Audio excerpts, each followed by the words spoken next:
Even naar boven, hè? Want dan kunnen we misschien even op ooghoogte kijken. Hier kijken we ze in het gezicht.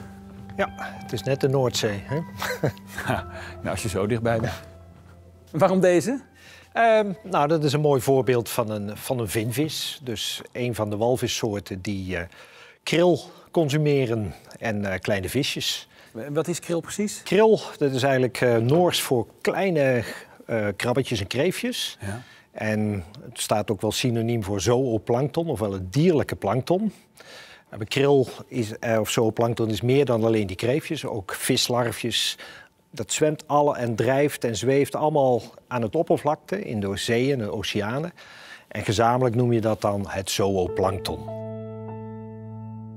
Blauwe vinvis zien die op weg is hier al naar een wolk kril aan het oppervlak. Oké. Oh, ja. Kijk, precies, hij schuift door het oppervlak van de oceaan heen en dan neemt hij zo'n wolk. De mini-diertjes gaan naar binnen en laten we maar even volgen. En dan? Dat eten, dat voedsel komt in zijn maag, dat wordt verteerd. En op een gegeven moment komt het aan het achtereind weer naar buiten. Gewoon poepen. Poep. Hier zie je prachtige blauwe vinvis. Hij ademt hier door zijn ademgat en tegelijkertijd is hij hier aan het oppervlak aan het poepen. En dan krijg je zo'n prachtige lange sliert van geel, gifgroen.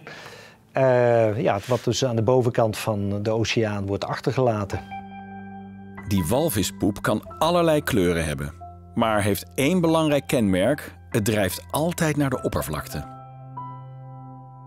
Nou, dat is op de plek daar waar het fytoplankton, dus de plantaardige minuscule plantjes leven. En die gebruiken de meststoffen die in zijn poep zit, weer om te groeien en om met het zonlicht, want dat heb je ook weer veel aan de oppervlakte, en het CO2, dus koolstofdioxide uit het water, daar maken zij zuurstof van. Dat komt weer naar boven. Dat ademen wij allemaal in. De helft van onze ademzuurstof wordt geproduceerd door het fytoplankton dat door walvissen bemest wordt. En 40% van de koolstofdioxide wordt geabsorbeerd door het fytoplankton. Op deze kaart zie je de trekroutes van walvissen tussen hun zomer- en wintergebieden.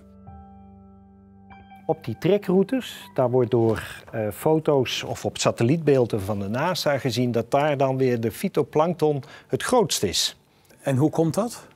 Omdat die mest die ze meenemen en daar uitscheiden, er zit dan altijd wel plankton. Nou, dat krijgt dan een boost en begint sterk te groeien en zich te vermenigvuldigen. Ja. En met het oplossen van het klimaatprobleem bijvoorbeeld, dan denken we vooral, we moeten bomen planten. Ja. We kunnen veel beter de hoeder zijn van het fytoplankton. Ja. Dat is effectiever.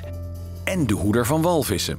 Want waar er vroeger miljoenen waren, zijn er nu nog maar zo'n 5.000 tot 6.000.